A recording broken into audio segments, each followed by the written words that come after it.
Mr. President, Leader. I ask unanimous consent the quorum be dispensed with. Objection. Mr. President, 24 years ago today, September 11th, 2001, started off like any other day in New York City. The weather was beautiful. People were out and about. It was primary day. People were lining up to vote. Then, in an instant, everything changed. At 8:46 a.m., Flight 11 crashed into the North Tower of the World Trade Center. There was chaos and confusion.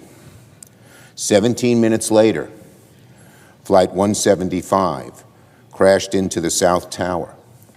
The reality of what was happening became clear. This wasn't a horrific accident. America was under attack. New York City was ground zero. The course of American history was changed forever. 24 years later, not a day has passed that I haven't thought about the people we lost that day, including 3 friends of mine.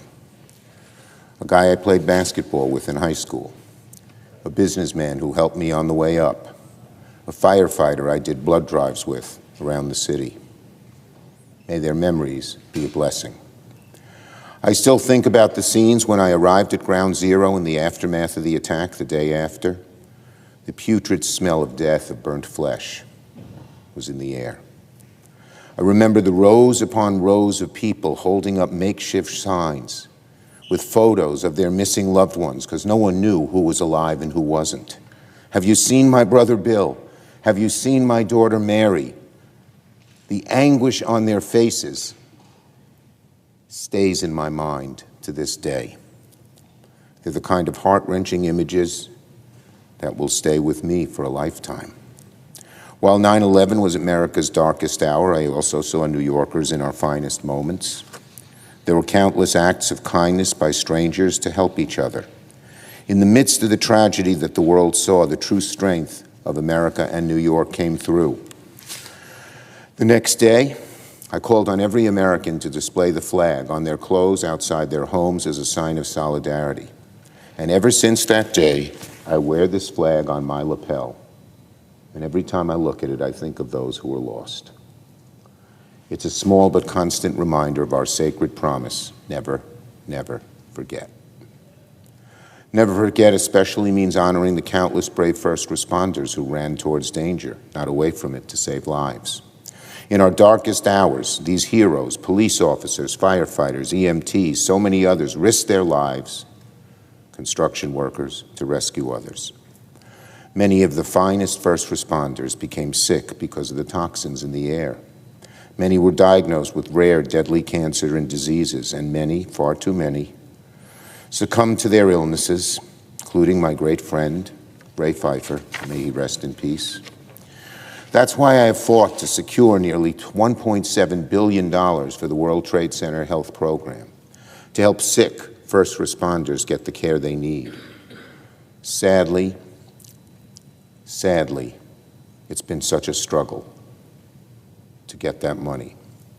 It has been a difficult few months for many 9/11 first responders and others now sick due to exposures at Ground Zero.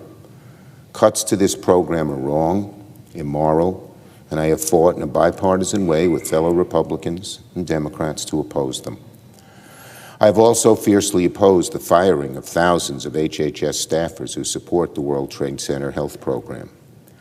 The heroes who rush to their towers, the families who've lost loved ones and have sick loved ones don't deserve this kind of chaos, uncertainty, and uncaringness. They don't deserve to have their treatment put on hold because of a backlog or because of disorganization. And I repeat, this is not a Democratic or Republican issue. Taking care of 9/11 families is an American issue to its core. One of the best ways to never forget is ensuring the World Center Trade Program is fully funded, is fully staffed, is fully operational. So may God bless the memories of those who perished on 9/11. May God bless all of our first responders and their families. And now, in memory of the 2,977 people killed on September 11th, in honor of their families and in honor of all those who've sacrificed since then to keep our country safe, I ask unanimous consent that the Senate observe a minute of silence in honor of those who died on 9/11. The Senate will observe a moment of silence.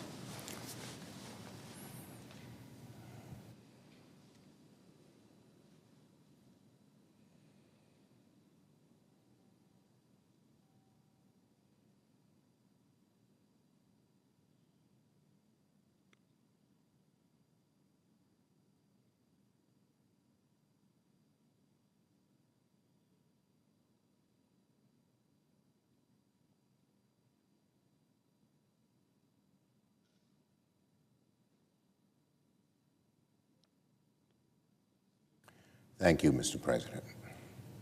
May we never, never forget the memories of those who we lost. Now, on another awful subject, I was shocked and horrified to learn about the murder of Charlie Kirk yesterday afternoon. All of us in the Senate pray for Charlie's family, his wife, his kids. The loss they feel today is incomprehensible. We thank all of the first responders who were on the scene yesterday, who continue to work with the murderer, until the murderer is brought to justice. We also pray for all those hurt yesterday in another act of senseless gun violence in Evergreen High School in Colorado, where 2 students were critically injured at the hands of a lone gunman. We pray for their recovery.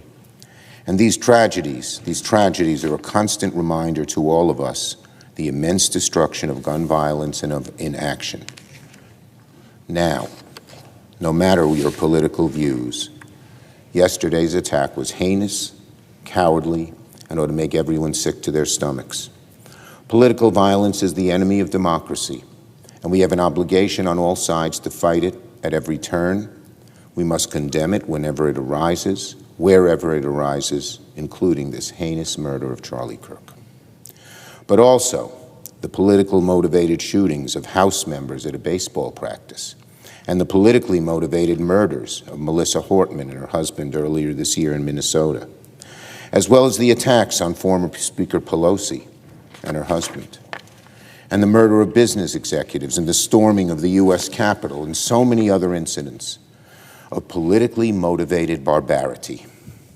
These attacks are attacks on all of us, all of America. And if we fail to quell the fires of political violence, regardless of where it comes from, it will become the norm. There should be no finger pointing, because this is an attack on our democracy itself. And if we fail to quell those fires, our democracy will be doomed. We can disagree with our ideas, but not with weapons and bloodshed and killing. And so, we mourn the murder of Charlie Kirk and pray for his family. We pray for those injured in Colorado, and we must work together to bring political violence and the scourge of gun violence to a quick end. And let me finally say a brief word on appropriations after those 2 sad, sad subjects. I want to say a brief word on keeping the government open in a bipartisan way. I just met with House and Senate Democratic leadership to talk about appropriations. House and Senate Democrats are in total agreement. What the Republicans are proposing is not good enough for the American people and not good enough to get our votes. The American people are hurting with high costs, particularly health care. And Leader Thune and Speaker Johnson have an obligation to sit down with us, the Democratic leaders, in bipartisan negotiations if they want our votes. The American people are hurting.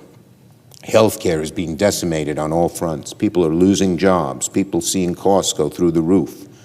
People are losing health care. People are going to die because of these cuts. So Democrats' positions is clear, and we are united. Republicans have to come to meet us with a true bipartisan negotiation to satisfy the American people's needs on health care and lower people's costs. Without that, they won't get our votes, plain and simple.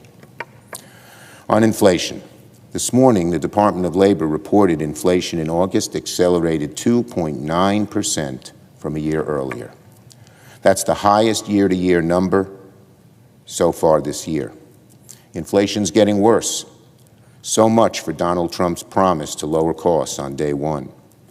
We're well past the point where you can't make it through the day without seeing more evidence that Trump's tariffs are hurting our economy. Donald Trump, a billionaire, can post on social media there's no inflation to his heart's delight. But Americans know he's lying every time they pay more for coffee and beef and rent. And it's all self-inflicted because of these tariffs. Soon, Senate Democrats will force action on legislation stopping these destructive tariffs because we need to protect people back home. I urge our Republican colleagues to join us when that time comes. I yield the floor. Note the absence of a quorum. Clerk, call the roll. Ms. Alster Brooks.